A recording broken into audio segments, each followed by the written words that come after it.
예수 그리스도가 얼마나 귀하신 분인지 다시 한번 말씀을 통하여 깨달을 수 있는 복된 시간이 되게 하여 주시옵소서. 예수님의 이름으로 기도드립니다. 아멘. 오늘은 빌립보서 3장을 같이 생각을 해보려고 합니다. 이 3장은 21절로 구성이 되어 있는데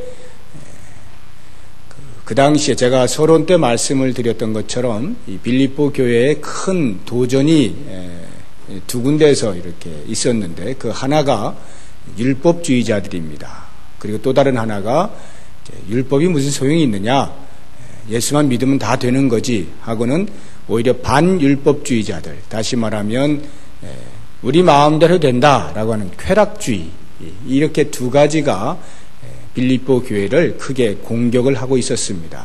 그 가운데 전반부가 3장에 나오는 전반부가 바로 이 율법주의의 공격에 대해서 사도 바울이 경계를 하고 있는 것이고, 이제 다음 주에 볼 후반부가 그 쾌락주의가 어떻게 교회를 힘들게 하고 있는가, 공격하고 있는가, 그리고 거기에 대해서 어떻게 대처해야 되는가라고 하는 것을 말씀하고 있습니다. 이제 오늘은 이 율법주의의 도전에 대해서 같이 한번 생각을 해보려고 합니다.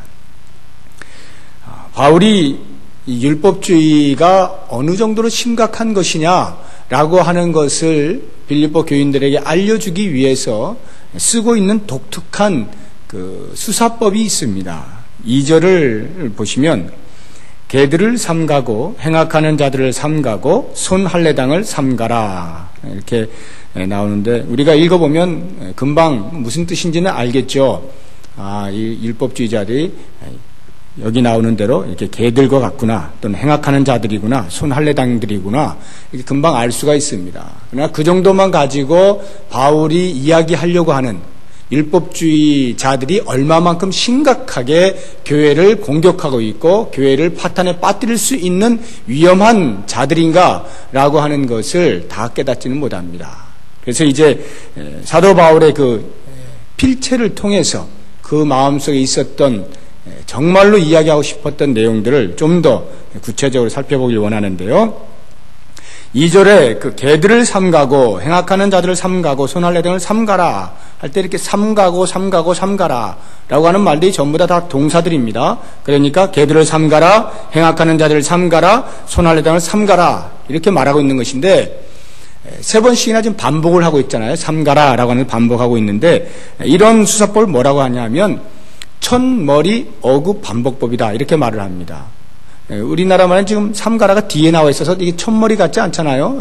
뒤에 머리 같은데, 이 원어를 보면 삼가라라고 하는 것이 제일 앞에 나옵니다. 동사가 항상 앞에 나와요, 이 헬라어는. 그래서 삼가라 개들을, 삼가라 행악하는 자들을, 삼가라 손할례당을 이렇게 되거든요. 그래서 삼가라 계속 그 첫머리 어구를 반복해서 강조를 하고 있는 것입니다. 뭘 강조하느냐면 삼가할 것을 강조하는 거예요. 무엇을 삼가하느냐? 율법주의를 삼가하라라고 하는 것입니다. 율법주의자들이 가르치는 것을 삼가하라라고 하는 것이에요. 얼마나 그것이 심각한 폐단을 주는가 하는 것을 세 번씩이나 동일하게 반복을 하면서, 그러니 제발 너희들은 삼가해라 이렇게 강조를 하고 있는 것입니다. 그 다음에 또 하나 수사법에서 알 수 있는 것이 뭐냐 하면 두운법이라고 하는 것인데, 두운법, 그 단어의 제일 앞에 있는 철자를 똑같은 걸 이렇게 써서 반복을 하고 있는 것입니다. 거기를 보시면은 개들이라고 할 때 그 개들이 퀴나스라고 하는 것이거든요. 퀴나스. 또 행악하는 자들은 카쿠스 에르가타스 이렇게 됩니다. 그리고 손할례당은 카타토메. 뭐 기억하실 필요 없어요. 지금 제가 말씀드린 것을 보면 다 전부 다 크크크 이렇게 발음이 나죠. 제일 앞에 K로 이렇게 발음이 납니다. 그래서 그 똑같은 철자를 쓰면서 계속 반복을 하고 있는 거예요. 똑같은 어구를 써서 반복을 하는가 하면 그 단어들을 쓸 때 똑같은 두운, 알파벳을 똑같은 걸 써서 반복을 하면서 제발 너희들은 여기서 떠나야 된다 이렇게 강조를 하고 있는 것입니다. 그리고 또 한 가지가 뭐냐면 이건 이제 우리나라 말로 번역하기가 굉장히 어렵습니다만 뭐 이렇게들 번역을 해요. 말제주 수사법 이렇게 이제 번역을 하는데 이게 뭐냐면 거기를 보시면 2절 끝에 손할례당 이렇게 나오지 않습니까? 손할례당이 뭔지 정확히 아시는 분 계셔요? 손할례당, 뭐 손으로 하는 할례당인가? 뭐 이렇게 무슨 뜻인가 잘 모르실 거예요. 손할례당이 3절에 맨 끝을 보시면 이러이러하지 아니하는 우리가 곧 할례당이라. 할례라는 말은 다 아시죠? 할례라고 하는 것은 뭐 이제 구약 시대부터 쭉 이렇게 내려왔던 전통적인 것이기 때문에 우리가 다 알고 있습니다. 그런데 이 손할례당이다라고 하는 말은 성경 전체에 오직 여기에 한 군데만 나와요. 여기 한 군데만. 그러면 이 한 군데만 나오고 있는 이 손할례당의 의미가 무엇이냐라고 할 때 그것을 이 뒤에 나오는 3절에 나오는 할례와 이렇게 비교를 대조를 해서 바울이 일부러 손할례당이라고 하는 단어를 골라서 쓴 것입니다. 그 손할례당이라고 하는 것이 카타토메라고 하는 것인데 할례당은 페리토메예요. 그러니까 뒤에 토메가 똑같죠. 카타토메, 페리토메. 말을 똑같이 이렇게 비슷한 걸 이렇게 써서 극대조를 하고 있는 것입니다. 이것이 아니라 이것이다 이런 말이에요. 손할례당이 아니라 할례당이다 라고 말을 하는 것이에요. 그럼 우리는 할례라고 하는 것은 이미 익히 다 알고 있어요. 그러면 손할례당은 그것에 반대되는 것을 지금 강조하고 있는 것이죠. 그것이 무엇인지 이제 조금 이따가 말씀을 드리도록 하겠습니다. 이와 같이 사도 바울이 자신이 가지고 있던 그 당시에 널리 퍼져 있는 수서법들을 사용해서 편지를 쓸 때에 그 빌립보 교인들이 이것을 보면서 지금 사도 바울이 어느 정도로 지금 강조하고 있는가라고 하는 것을 금방 읽는 순간에 알 수 있게 해놨단 말입니다. 우리는 한국말로 읽고 있기 때문에 잘 모르잖아요. 그냥 뭐 삼가라 반복하고 있구나 정도밖에는 이렇게 감이 안 오는데 그 원어를 보시면 빌립보 교인들 직접 그걸 다 볼 때는 그 속에 담겨있는 사도 바울의 율법주의자들에 대한 그 강력한 경계심 이것이 한눈에 탁 들어온단 말입니다.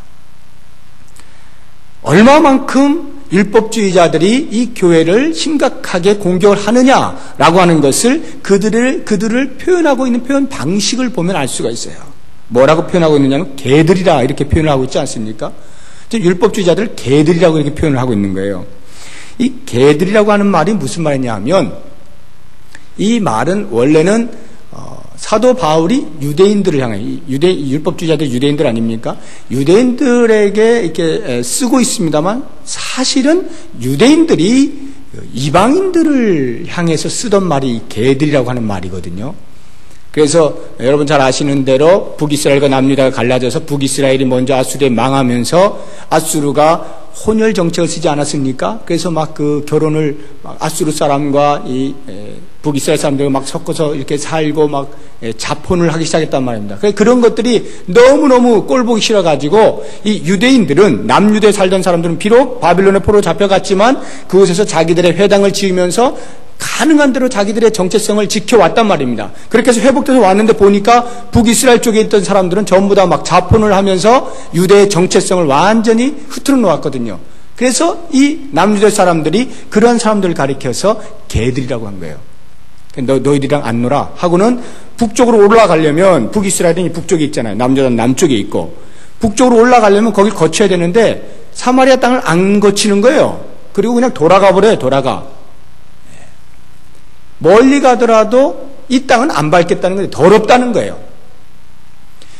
그러한 그 정통 유대인들이 자폰을 한 유대인들 또는 이방인들 막 섞여 있는 이방인들 이런 사람들 가리켜 개들이라 하면서 천대하고 멸시했던 용어가 바로 이 개들이거든요. 그런데 그 말을 사도 바울이 오히려 따다가 그렇게 말하고 있는 사람들을 향해서 지금 말하고 있는 것입니다. 너희들이 바로 개들이다. 이렇게 말을 하고 있는 것이에요. 여기 말하고 있는 개라고 하는 것이 그냥 우리가 생각할 때는 뭐 이제 요즘 하도 그 애완용 개들이 많아가지고 그 정도 생각하시면 안 돼요. 뭐 방에서 키우는 개라든가 애완용 개 또는 아니면 집에서 이렇게 키우는 개 이런 개를 말하는 게 아니에요. 여기 개들은 아무데나 막 돌아다니는 옛날 우리말로 하면 똥개들 있잖아요. 그냥 막 길거리 아무데나 돌아다니고 사방으로 돌아다니고 하는 그런 개들을 말하는 것입니다. 그러니까 이런 개들은 왜 사도 바울이 개들이라고 표현을 했는가 하면 그 개들의 특성이 있어요. 그렇게 이게 돌아다니는 개들은 일단 자기밖에 몰라요. 왜냐하면 뭐 어디에 앉아가지고 주인이 뭐 이렇게 주는 밥 꼬박꼬박 챙겨 먹을 수 있는 게 아니거든요. 그러니까 어딘지 찾아가서 먹을 거 있으면 그냥 움켜줘야만 되는 것입니다. 이기적일 수밖에 없어요. 그러니까 물고 뜯고 하는 그런 일들이 벌어지는 거예요. 성경에서 이 개를 표현할 때 성경 여러 곳에서 개들을 표현하고 있는데 이런 그 탐욕스러움, 이기적인 것들을 표현을 해놨어요. 이사야서 56장 11절을 보시면 이 개들은 탐욕이 심하여 족한 줄을 알지 못하는 자요 해서 그 탐욕스러운 사람을 개에 비유해서 말을 하는 것입니다. 이 유대주의자들, 유대주의 율법주의자들이, 유대인 율법주의자들이 이와 같은 자기밖에 모른다는 말은 무슨 말이냐면 자기와 의견이 다르면 그 사람은 적이에요. 그래서 적에 대해서 무조건 공격을 하는 것입니다. 없애버리는 것입니다.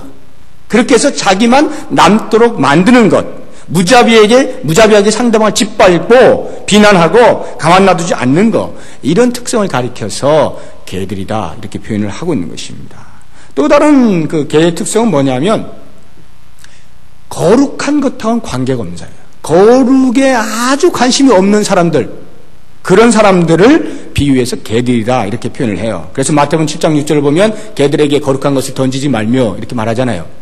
개들에게 거룩한 걸 줘봐야 소용없다는 거예요. 그것이 거룩한 것이니 뭔지도 알지 못해 그냥 덥석 무는 것밖에 못한다는 것입니다.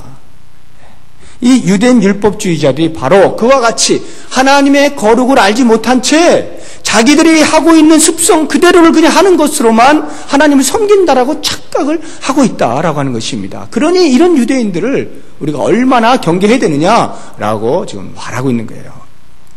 그리고 또 이 개들이 가지고 있는 특성 중에 빼놓을 수 없는 것이 죄를 반복한다는 것인데요.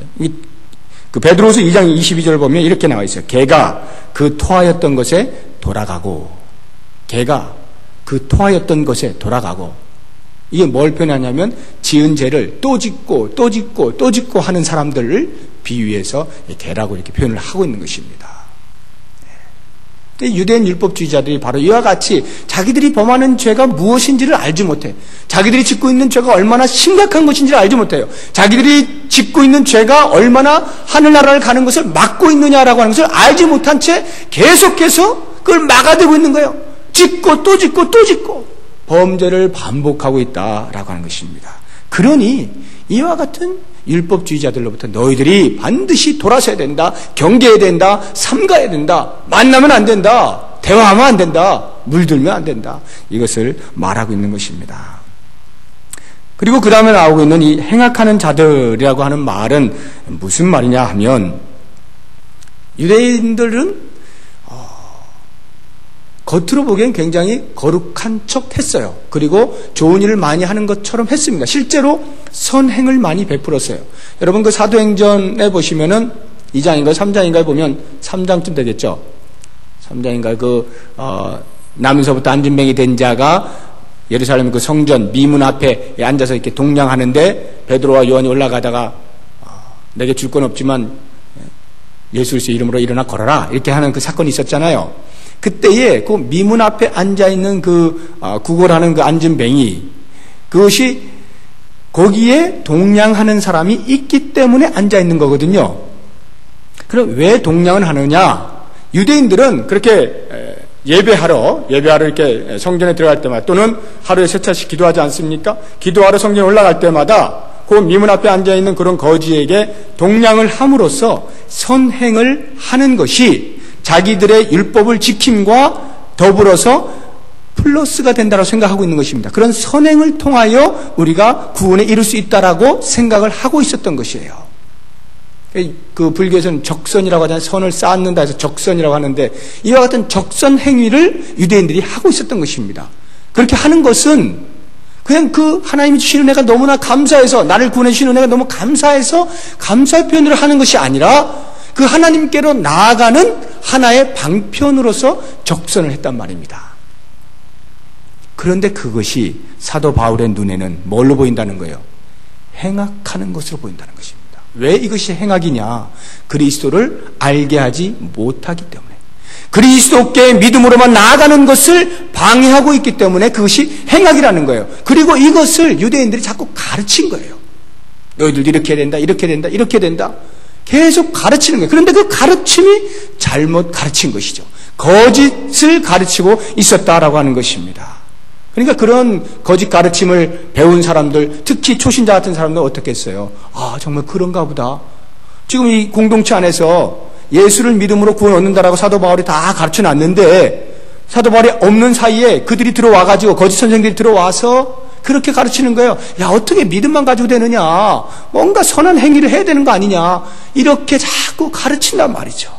그래서 바른 믿음에서부터 떨어져 나갈 수 있도록 만들고 신앙의 초보에 있는 자들이 자꾸 미혹이 되어지는 그러한 오류를 범하는 거예요. 그래서 사도 바울이 꼭지가 틀어진 겁니다. 도대체 말이야. 예수님을 믿기만 하면 구원 얻는 이 놀라운 진리의 말씀을 분명히 심어놨는데 어느 사이인가 뒤로 들어와가지고 그것이 아닌 것처럼 자꾸 다른 거짓된 변질된 복음을 전하니까 그래서 그들을 향해서 행악하는 자들이다. 이렇게 말을 하는 거예요. 고린도서 11장 3절에 보면 사도 바울이 그런 사람들을 가리켜 뭐라고 표현했느냐면 저런 사람들은 거짓 사도요 괴휼의 역군이니 자기를 그리스도의 사도로 가장하는 자들이니라. 그리스도의 사도로 가장을 하고 싹 들어와가지고는 실제로 하는 일은 괴휼의 역군이에요. 사단의 앞잡이가 돼서 그리스도께서 행하신 그 놀라운 구원의 은총을 파괴하는 자들이란 말입니다. 그래서 그들을 가리켜 행악하는 자들이다. 그 행악하는 자들을 삼가라. 삼가라. 세 번째로 나오는 손할례당이라고 하는 말. 손할례당을 삼가라라고 할 때 이 손할례당이 과연 무슨 뜻인가 할 때 우리가 이제 할례는 다 알고 있어요. 할례라고 하는 것은 하나님께서 자기 백성을 내가 너와 함께 언약을 맺었다. 너희는 언약 백성이다 라고 하는 것을 확인시켜 주는 것으로서 할례를 행케하지 않습니까? 그래서 할례 받은 백성은 전부 하나님의 택한 백성으로 들어오게 되어 있잖아요. 그 공동체 안으로 들어오게 되어 있었잖아요.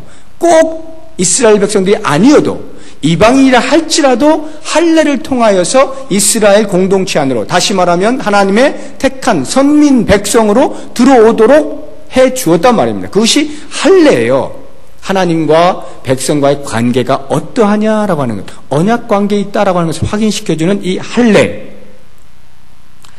그런데 이 할례가 시간이 흐르면서 점점 그 할례에 담겨있던 원래의 의미, 하나님과 이스라엘 백성과의 그 언약 관계, 성은 점점 사라지고 할례라고 하는 껍데기, 형식만 계속 남게 되었던 것입니다. 그래서 많은 선지자들이 그들을 향해서 그렇게 껍데기만 가지고 있는 그들을 향하여서 마음의 할례를 받지 못한 자들이라고 책망을 하는 것이에요.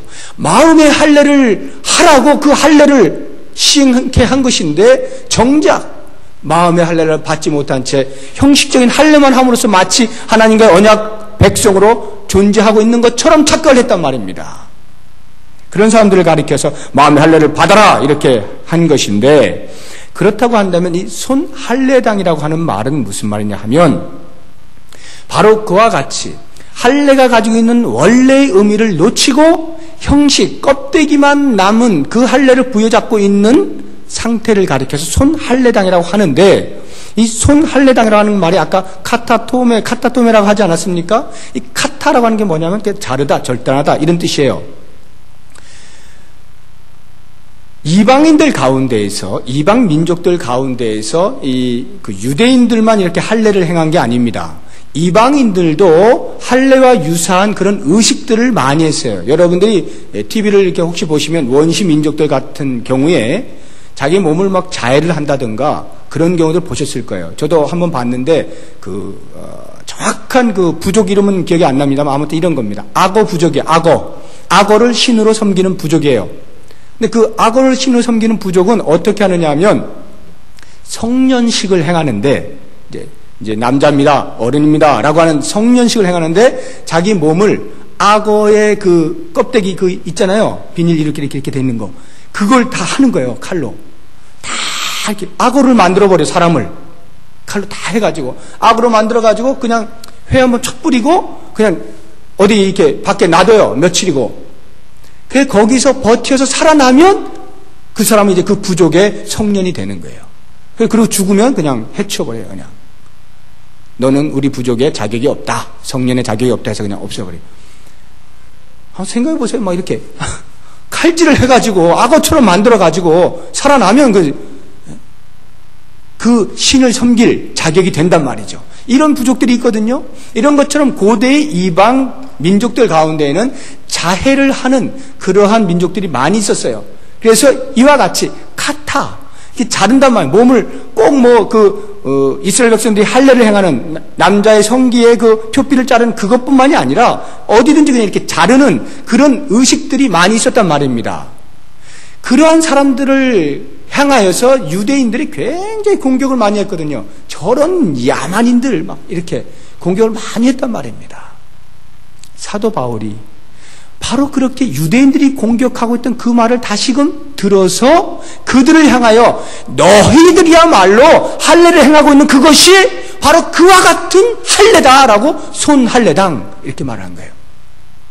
손자가 한문을 이렇게 보시면은 이렇게 손해 본다 할 때 손자 이렇게 부족하다, 절감하다 뭐 이렇게 그런 뜻이에요. 그러니까 그게 무슨 말이냐, 이렇게 막 자르다 이런 것을 의미하는 것입니다. 할례는 할례인데 너희들이 지금 할례는 제대로 하고는 있는데 그 할례가 사실은 알고 보면 너희들이 비난하고 있던 그런 이방 민족들이 하고 있는 그런 야만적인 그런 할례다라고 하는 거예요. 그러니까 하나님께서 정작 할례를 통하여서 가르쳐 주셨던 그 정신들은 다 사라져버린 껍데기만 남아있는 그런 의식적인 의존적인 그런 할례다. 그 말이 손할례당입니다. 그러니까 요 말하고 정작 하나님께서 우리들에게 가르쳐 주셨던, 성경을 통해 쭉 가르쳐 주셨던 그 할례를 다 언어로 비교를 하면서 얼마만큼 유대인의 그 율법주의가 심각하냐라고 하는 것을 빌립보 교인들에게 알려주고 있는 것입니다. 이와 같은 사람들로부터 삼가라, 떠나라 라고 말씀을 하고 있는 것입니다.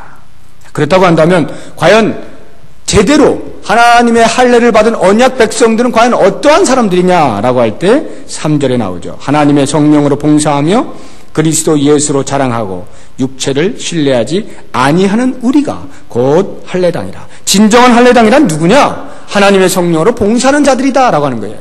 이 봉사한다는 말은 서비스, 예배한다는 말이에요. 예배한다 이런 말이에요. 하나님의 성령으로 예배하는 자들, 즉 성령이 우리 마음에 오셔서 우리의 더러워진 마음, 우리의 죄악된 마음을 깨끗이 씻기시고 새 사람이 되지 않는 한, 그들이 그렇게 되어지지 않는 자들이 아무리 1000번, 10,000번, 수십만 번을 제사를 드린다 해도 그것은 하나님께서 받으시지 아니하시는 것이다. 오직 성령으로 말미암아 새롭게 된 자들이, 새 사람 된 자들이 진정으로 하나님을 바라보고 하는 예배를 하나님께 받으신다라고 하는 거예요.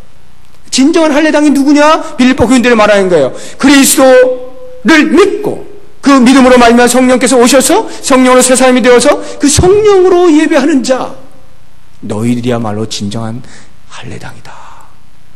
그 율법주의자들은 손할례당이다. 형식만 남아져 있는 야만적인 자들이다. 이렇게 말을 하고 있는 것입니다. 그리고 그리스도 예수로만 자랑하는 자, 그리스도 예수로 자랑하는 자가 진정한 할례당이다. 이렇게 말하는 거예요. 그것과 이어서 그리스도 예수로 자랑하고 육체를 신뢰하지 아니하는 자가 진정한 할례당이다. 율법주의자들하고 정반대죠. 율법주의자는 뭡니까? 자기들이 율법을 받았다라고 하는 이것을 가지고 얼마나 자랑을 합니까? 그 자랑거리들은 아무것도 아니라는 것이죠. 오직 그리스도 예수로 자랑하는 자, 인간의 인격이나 도덕성이나 가문이나 지식 또는 업적 등 그와 같은 것들은 전부 다 안개와도 같은 것들이어서 그것들을 부여잡고 있어봐야 진정한 자랑거리가 될 수 없다. 오직 예수 그리스도를 부여잡을 때만이 그것이 우리에게 진정한 구원을 가져다 주는 것이다. 그러므로 율법을 잘 지키려고 하는 애씀과 수고와 고통도 감내하는 그러한 경건의 모습 등으로 구원을 얻을 수 있는 것이 아님을, 오직 예수 그리스도로 말미암아서만 구원 얻을 수 있는 것임을, 그래서 그리스도만 자랑해야 되는 것임을, 그리스도만 자랑하는 자들을 향하여서 할례당이다, 진정한 할례당이라 이렇게 말해주고 있는 것입니다. 그렇게 하면서 이제 그 유대주의자들이, 율법주의자들이 얼마만큼 자기들이 가지고 있는 그 율법에 대해서 또는 율법을 지키고 있는 것에 대해서 얼마만큼 자랑을 하고 신뢰를 하고 그것으로 의시되었는가라고 하는 것을 말하기 위해서 사도 바울이 할 수 없이 자기를 예로 듭니다. 왜 자기를 예로 드냐면 너희들 가지고 있는 거 아무 소용 없는 거야 라고 말을 할 때 만약에 아무것도 가진 것이 없는 자가 그렇게 말을 하면 그렇게 말을 할 수 있죠.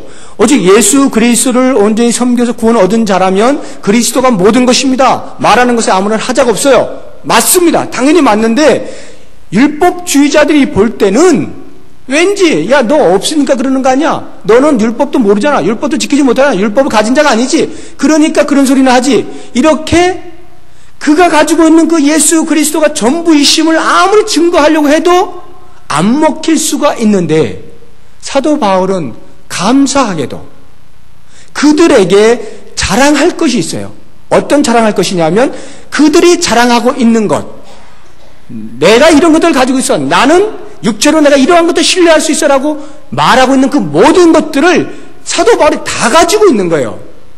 그러니까 사도 바울이 할 말이 아주 그냥 강력해지는 것이죠. 봐라 이제부터 내가 한번 따져보자 하고는 그들하고 다 하나씩 따지는데 그들에 비해서 조금도 모자람이 없는 거예요. 오히려 훨씬 더 뛰어난 육체를 신뢰할 만한 것들이 사도 바울이 꽉 차 있는 거예요.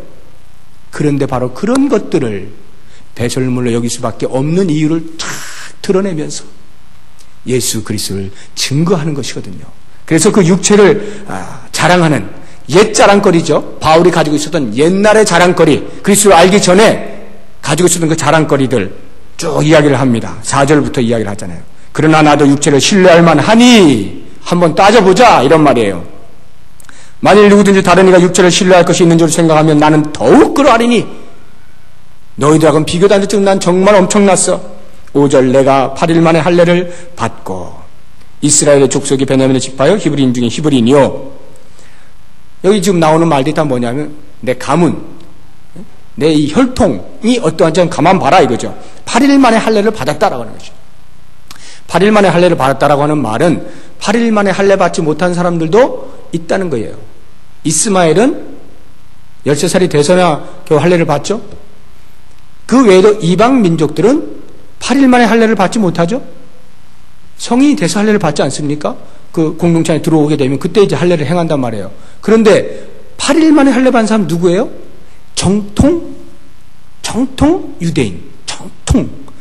자기 아버지도 유대인, 할아버지도 유대인. 정통 유대인은 딱 8일 만에 할례를 받죠. 왜냐하면 그게 율법에 적혀 있으니까 8일 만에 할례를 하도록. 그러니까 그 율법을 준행하는 사람들이니까 나는 정통 유대 가문에서 태어난 사람이다 이런 말이에요. 지금 8일 만에 할례를 받고 이런 말이. 이스라엘의 족속이요. 이것도 역시 마찬가지입니다. 베냐민의 지파요. 이것도 마찬가지예요. 12지파가 있지 않습니까? 그 가운데서 이 베냐민 지파는 아주 뛰어난 지파입니다. 어떤 면에 뛰어나느냐? 야곱이 가장 사랑하는 라헬의 배에서 난 지파거든요. 그래서 이 베냐민 지파는 아주 특별한 것들이 많이 있어요, 성경에. 그런 것 지금 다 생략하고. 이런 베냐민 지파요. 히브리인 중에 히브리인이요. 무슨 말이냐면 사도 바울은 원래 태어난 곳이 어디서 태어났습니까? 사도 바울이 태어난 곳이 다소라고 하는 곳에서 태어났잖아요. 다소는 팔레스틴 그 북쪽에 있어요. 그러니까 팔레스타인 땅에 있지 않아요. 밖에 있어요. 그런 사람들을 가리켜서 그렇게 팔레스타인 땅 밖에 있었던 유대인들을 가리켜서 디아스포라 유대인이라 그래요. 흩어진 유대인들이다. 그 흩어진 유대인들이 그런 데서 그 유대 혈통을 이렇게 유지하고 이렇게 지내왔단 말입니다. 그런데 이 바울은 그냥 그런 디아스포라 유대인이 아니라는 거예요. 그래서 그 유대인 중에서 뭐 헬라인하고도 같이 이렇게 섞여서 뭐 살았다든가 등 이런 게 아니라 아주 정통 히브리인 중에 히브리인. 양가 부모 다 히브리인이고 양가 부모 완전히 유대인이고 유대 교육을 딱 받은 그런 아주 FM 유대인이다 이런 말이에요. 이런 거 들어보시면 우리들은 쉽게 이렇게 와닿잖아요. 왜냐하면 우리나라 사람들도 이렇게 출신 성분 잘 따지니까 금방 이렇게 와닿아요. 그 가문, 그 혈통, 피 쫙 이렇게.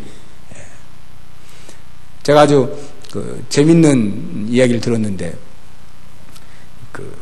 이런 것에 대해서 가장 조심하고 멀리하고 해야 할 사람들이 목사라고 할 때, 이 목사를 가르치는, 양육하는 곳이 신학교잖아요.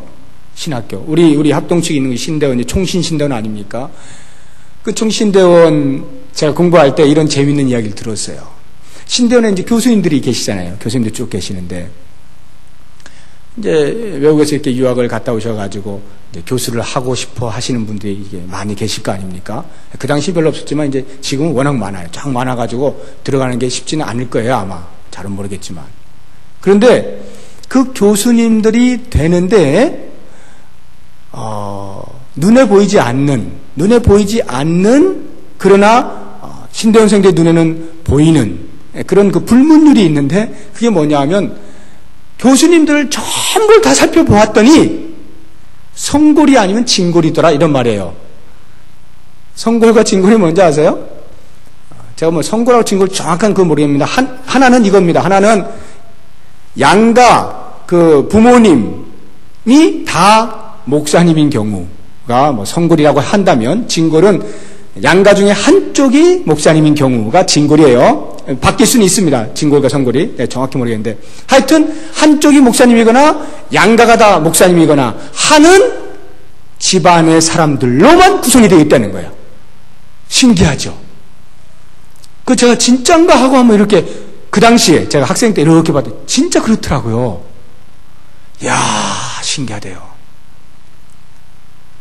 그런 집안에서 그렇게 훌륭한 사람이 나와서 그런 것인지 모르겠지만, 아니면 줄이 있어야 된다는 그런 말인지, 하여튼 도대체 무슨 말인지는 모르겠지만 공교롭게도 그래요.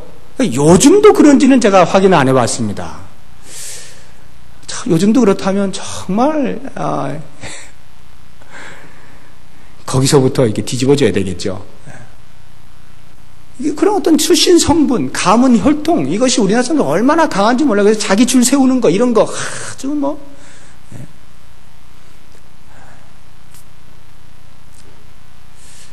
우리 동북교에서 저를 이렇게 부르실 때 참 어떻게 그런 거 안 보셨나 몰라. 신기하죠. 아니 그런 거 봤으면 그냥 뭐 그냥. 예.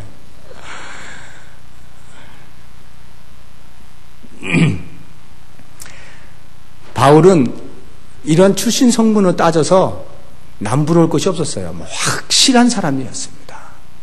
그래서 뭐 떳떳하게 내놓고 자랑할 수가 있었던 것입니다. 근데 그것뿐만이 아니에요.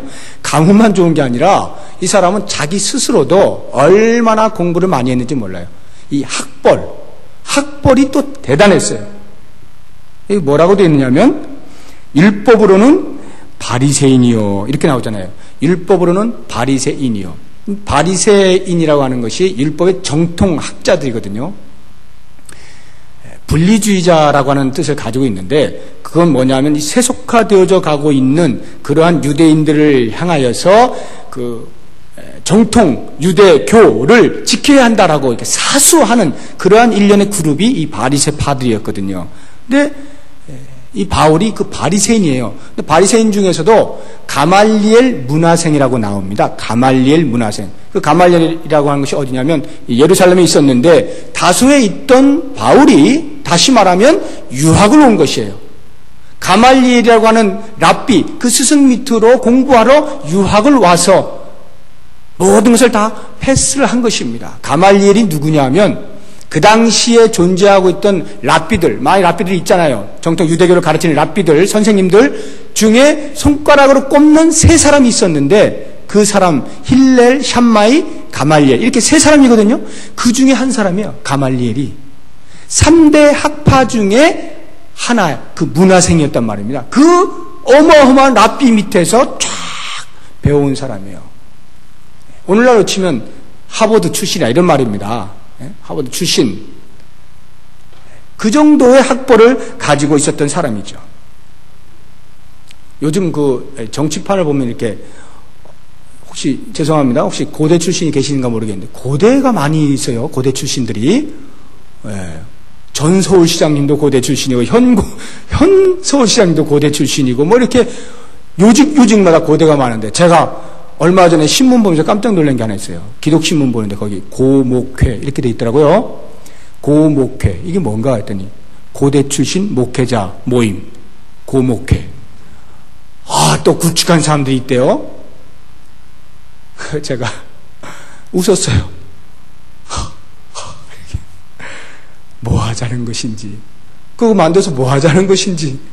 예?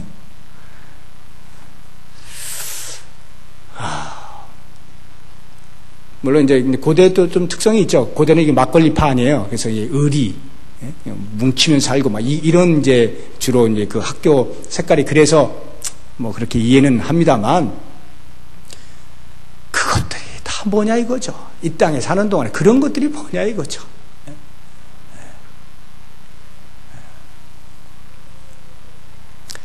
잠시 있다가 사라져버릴 안개와도 같은 것들을 부여잡고 그것이 자랑거리로 여겨지고 있는 시대다라고 하는 것입니다. 바울이 가지고 있는 열정은 어떻습니까? 열정은 6절에 열심으로는 교회를 핍박하고 율법의 의로는 흠이 없는 자로 교회를 핍박해 하나님의 공동체를 정화하겠다라고 하는 차원에서 교회를 막 핍박하는 것이에요. 핍박의 정도가 얼마나 강력하게, 스데반을 돌로 쳐 죽일 때 그 옷을 담당하고 있었던 사람이고, 스데반이 죽고 나서 싹 흩어졌을 때 그 쫓아가서, 다메섹이라고 하는 것도 팔레스타인 바깥쪽에 있는 땅인데 거기까지 흩어져 있는 그 디아스포라 유대인들 잡으러 가겠다고, 예? 증 받아다가 라이센스 따다가 거기 쫓아 올라가다가 만난 거 아니에요? 그 정도로 열심을 했어요. 그 열심이 무슨 열심이냐? 하나님의 공동체, 유대교, 이것을 지켜보겠다라고 하는 강렬한 열심을 가지고 그렇게 핍박했던 것입니다. 이러한 열심. 그러니까 사도 바울은 어느 것 하나를 내어놓아도 꿀릴 것이 없어. 지금 이 율법주의자들이 내세우고 있는 것들에 대하여서 조금도 꿀릴 것이 없는, 오히려 그들을 능가하는 그러한 자랑거리들이 잔뜩 있었던 이 사도 바울이 뭐라고 이야기하느냐면, 이제 나는 그러한 것들을 7절부터 보십시오. 그러나 무엇이든지 내게 유익하던 것을 내가 그리스도를 위하여 다 해로 여길 뿐더러, 무엇이든지 내게 유익하던 것을, 그 유익하던 것이라는 게 앞에 쭉 설명하고 있던 그런 것들이에요. 그런 유익하던 것들을 내가 그리스도를 위하여 다 해로 여기겠다, 이런 말이에요. 그리고 그 다음에 또 더 반복합니다. 또한 모든 것을 해로 여기면, 앞에는 자기가 지금 나열한 그러한 유익한 것들인데, 이제 그것을 넘어서서 그런 것들뿐만 아니라 이 땅에 있는 어떠한 것들이 되었든지 간에 모든 것을 해로 여기겠다. 왜냐하면 내 주 예수를 아는 지식이 가장 고상함을 인함이라. 예수 그리스도를 알아버렸기 때문에 예수를 아는 것으로 이미 모든 것이 만족이다, 이런 말이에요. 그래서 내가 그를 위하여 모든 것을 잃어버리고 배설을 물러 여기면 그리스도를 얻고, 이렇게 나오는 거예요. 그리스도를 아는 지식의 고상함을 알아버리니까 그를 위하여 모든 것을 잃어버렸대요. 잃어버렸다는 건 다 떨궈 먹었다, 이런 말이에요. 한마디로 부도났다, 이런 것인데, 세상에서 부도났다라고 하는 것은 부도 맞은 거죠. 주로 이렇게 부도를 맞은 거예요. 밖에서 어떤 환경에 의해서 부도를 맞은 거예요. 나는 움켜쥐고 싶었는데 할 수 없이 뺏긴 걸 말하는 것인데, 여기서 말하고 있는 것은 사도 바울이 뺏긴 것을 말하는 게 아니에요. 내가 스스로 놨다는 거예요. 내가 스스로 놨다는 거예요. 잃어버렸다. 내가 스스로 일부러 놨다, 이런 말이에요. 배설물로 여겼다. 여러분, 이 말을 들을 때 과연 예수를 아는 그 지식의 고상함이 무엇이기에 이렇게 모든 것을 다 놓고 배설물로 여기게 되는 것일까? 그리고 우리는 또 이런 궁금증이 생겨요. 왜 예수를 안다라고 하는 것이 꼭 그런 모든 걸 다 잃어버려야만 되는 것이냐? 이것입니다. 그리스도를 아는 것이 꼭 그런 걸 놔야만 얻어지는 것이냐라고 할 때 같이 갈 수는 없을까? 궁금하지 않으세요? 같이 갈 수는 없을까? 어떻게 생각하십니까? 지금 사도 바울이 이야기하고 있는 것이 어떤 의미냐라고 하면, 그리스도를 믿는 믿음으로서만 구원에 이르는 이 놀라운 비밀을 지금 율법주의자들이 어떻게 지금 희석시키고 있느냐 하면, 그거 플러스 할례 받는 거, 이렇게 말을 하고 있는 거예요. 지금 그리스도를 믿는 믿음, 거기에다가 우리 유대교 정통 있잖아, 할례 받는 거, 그것도 해야 돼 라고 자꾸 좀 쓰시고 있는 거예요. 그래서 그 빌립보에 있는 교인들이 할례도 받아야 되는 것인가? 자, 고민을 하고 있는 것이죠. 그것에 대해서 지금 사도 바울이 이야기하는 것입니다.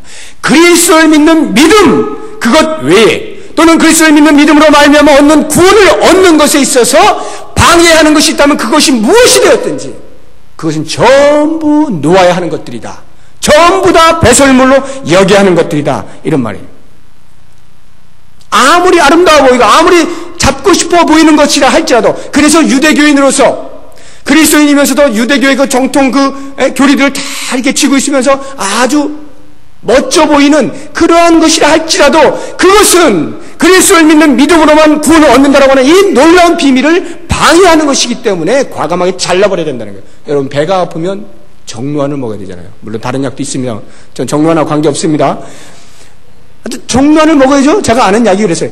정로환을 먹어야 돼요. 그런데 류마티스에 잘 듣는 약이 아주 그냥 파란색으로 예쁘게 있다고 쳐봐요. 그리고 뭐 또 두통약이 빨간색으로 예쁘게 포장도 잘 돼 있고 막 이렇게 막 그냥 각종 그 약들이 막 울긋불긋하게 쫙 늘려 있어요. 근데 배가 아픈데 이야 저 약 너무 멋있어 보여, 먹음직스러워 해가지고 그거 먹으면 어떻게 돼요? 아무 소용 없잖아요. 비록 냄새나고 보기 싫고 그냥 동그란 그냥 시커먼 거 보기 싫어도 그걸 먹어야 배가 낫지. 그걸 먹어야. 예수 그리스도를 믿어야 구원을 얻는데 그거 말고 좀 더 아름다워 보이는 거, 좀 더 보기 좋아 보이는 거, 도덕적으로 좀 깨끗해 보이고 말이죠. 뭔가 좀 차려지는 것들, 그런 거 자꾸 먹어보세요. 되는가? 안 된다는 거예요. 사도 바울은 그걸 절대적으로 금하는 것이에요. 정로환 먹으라는 거지. 정로환. 배 아프면. 죄를 지어서 하늘나라를 꼭 가고 싶냐? 그러면 예수를 믿으라는 거예요. 예수를 믿으면 되는데 왜 할례를 받니? 뭘 하니? 하루에 기도 3번 하니? 뭐 하니? 왜 그러냐 이거예요. 오직 예수를 아는 지식의 고상함, 그것 때문에 모든 것은 이루어져야 되는 거예요. 이루어져 버려야 돼. 배설물로 여겨져야 되는 거예요. 여러분, 배설물로 여긴다는 게 무슨 말입니까? 혹시 이 가운데 경험을 해보신 분이 계시는지 몰라. 정말 막 너무너무 배가 아파가지고 급해. 너무 급한데 없어, 화장실이. 혹시 그런 경험 하신 분들 계셔요? 정말 눈앞에 무엇만 나타나면, 화장실 비슷한 것만 나타나면 좋겠다라고 싶을 정도로 막 그냥 급한 사람이 나타났다고 쳐보세요. 어딘가 발견했어요, 화장실을. 들어가자마자 뚜껑 열자마자 그냥 끝냈어. 어때요? 그 배설의 기쁨을 아십니까? 한번 경험해 보시라고. 그 배설의 기쁨, 말로 표현할 수 없잖아요. 그냥 환희 아닙니까? 환희. 그런데 그 순간에 어느 누가 밑을 쳐다보면서 아이고 아까워 저 많은 거를 내가, 이런 사람이 있어요? 그런 사람이 있냐고요? 아무도 없습니다. 그거는 나가야 되는 거예요. 나갈 것이 안 나오고 꽉 쥐고 있어갖고 막 힘들었던 것을 내보내니까 얼마나 기뻐요. 그냥 막 날고 뛰는 거죠. 누가 그걸 아깝다 그러냐고요. 저 많은 게 내 몸에서 나갔어? 그래? 누가 아깝다 그래? 누가? 아무도 아깝다 그래. 사도 바울이 말하는 것이 무엇이냐 하면, 그렇게 눈에 화려해 보이는 그 모든 것들이 사실은 다 뭐라는 거예요? 그리스도를 알고 그리스도를 믿어 구원을 이루는 그 유일한 비밀, 그것을 방해하는 것인 한에 있어서는 그 모든 것들은 전부 다 배설물이라는 거예요. 전혀 미련을 둘 필요가 없는, 완전히 내어버려야 될 그런 것들이라는 거예요.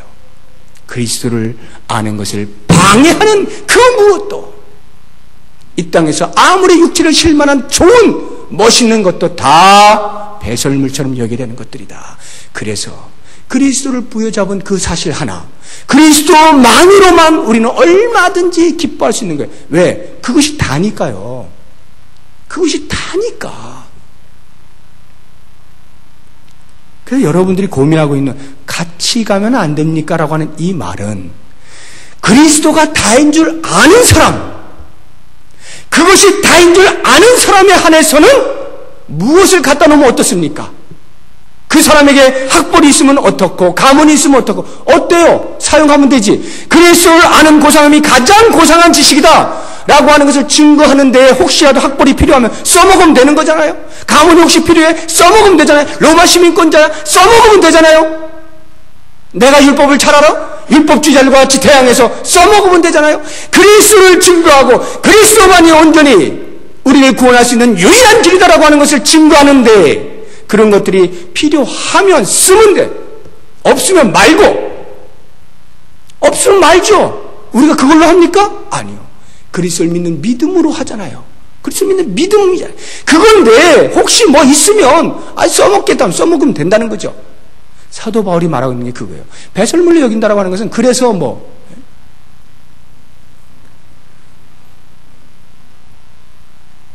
그래서 사도 바울이 가말리엘 문화생이었던 거 가가지고 가말리엘한테 가가지고 저 취소해 주세요.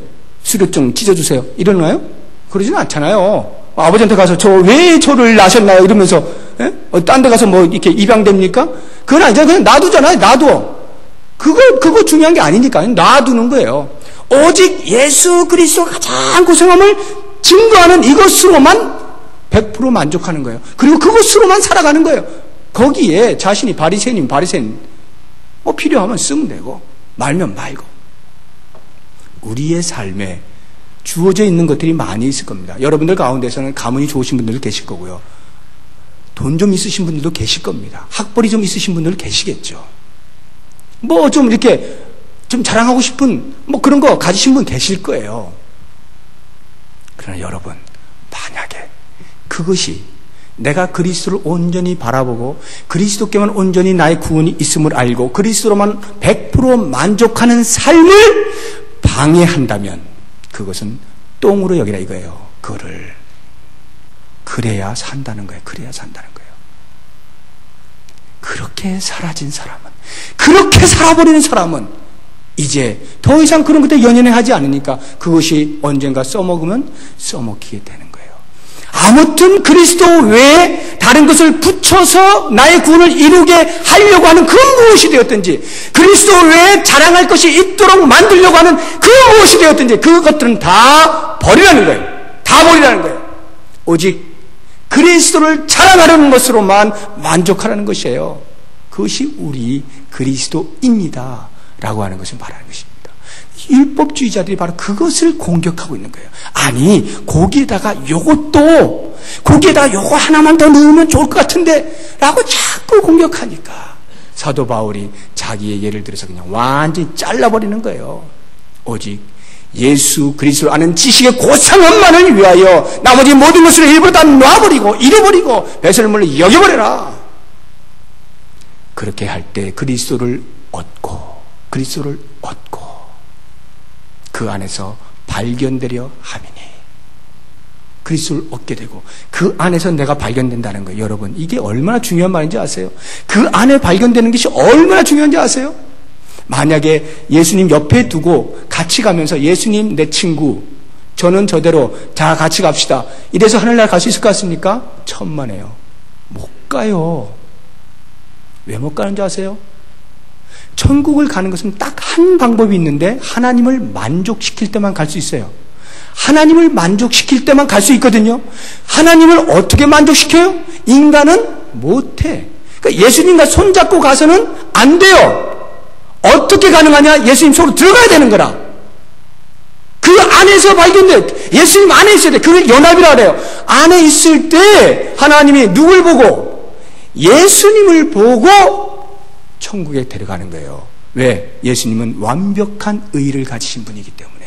그 의를 보고 우리를 보고 의롭다고 말하시는 거지, 뭐 볼 게 있었고 우리를 보고 의롭다고 해서 그래 너 이제 내 자녀 해줄게, 아니란 말입니다. 예수님이 십자가에 돌아가신 것은 바로 우리를 감싸 안기 위하여, 그 안에 들어오게 하기 위하여. 그래서 아무리 우리가 오늘도 범죄하고 내일도 범죄하고 할지라도 걱정하지 아니하고, 물론 그리스도인으로 살지 못한 것에 대한 눈물을 흘리고 회개하지만 그러나 그것이 하늘나라 가는 것에 아무런 방해받지 않는 이유는 그리스도가 내 안에, 내가 그리스도 안에 있기 때문에. 하나님은 누구를 보고? 그리스도를 보고 우리를 천국으로 데려가기 때문에. 그러니 우리가 그 안에 발견된다고 하는 사실이 얼마나 중요하냐고요. 그리스도를 얻고 그 안에서 발견되려 하니, 그러므로 이제부터 나는 어떻게 산다는 거예요? 그리스도의 부활에 참여하래.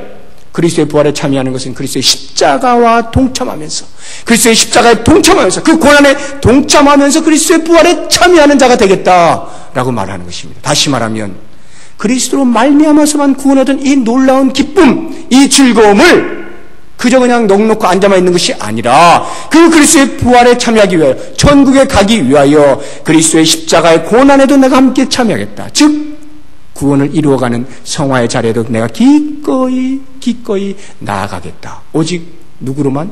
그리스도로만. 다른 그 무엇으로도 자랑거리를 삼지 아니하고. 그러면 내가 가지고 있는 그 모든 것도 다 어떻게 해요? 예수를 믿는 믿음의 방해가 되는 하나님께서는 다 내려놓는 겁니다. 다 내려놓는 거예요. 내려놓을 수 있습니까? 내려놓을 때 그리스도를 만날 수 있어요. 내려놓을 때 그리스도를 구주라고 분명히 고백할 수 있어요. 함께요? 천만에 안 돼요. 요거 들고 주님 안 된다니까요. 내려놔야 주님이 주님으로 보인다니까요. 여러분, 우리가 그리스도를 주라 고백하면서도 과연 정말 어떻게 고백하고 있는지 다시 한번 깊이 생각해 보십시오. 오직 그리스도라는 그 지식의 고상함으로만 내가 고백을 하고 있는지, 아니면 주님은 주님이고 주님은 내 옆에 계시고 저는 또 이것도 잠깐 손에 들고 같이 가죠? 예화 하나만 하고 마치겠습니다.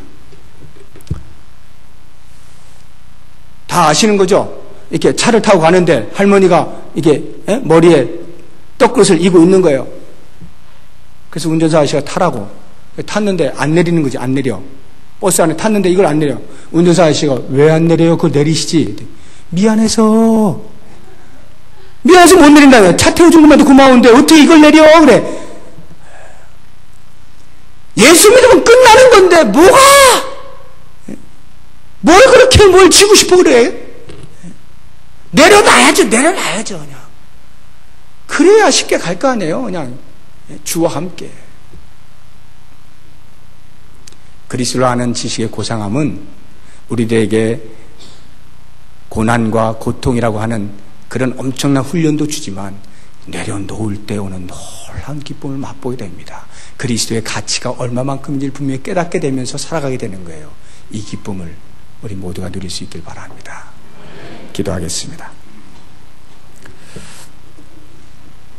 하나님 아버지, 하나님께서 우리들을 사랑하셔서 예수 그리스도를 구주로 고백할 수 있는 놀라운 은혜를 주신 걸 감사합니다. 그러나 그 가운데서도 여전히 우리의 마음속에 혹시라도 내 손에 쥐어진 것들이 귀중함을 알아서 그리스도를 믿는 믿음과 견주며 그렇게 붙잡고 있지는 않는지 돌아봅니다.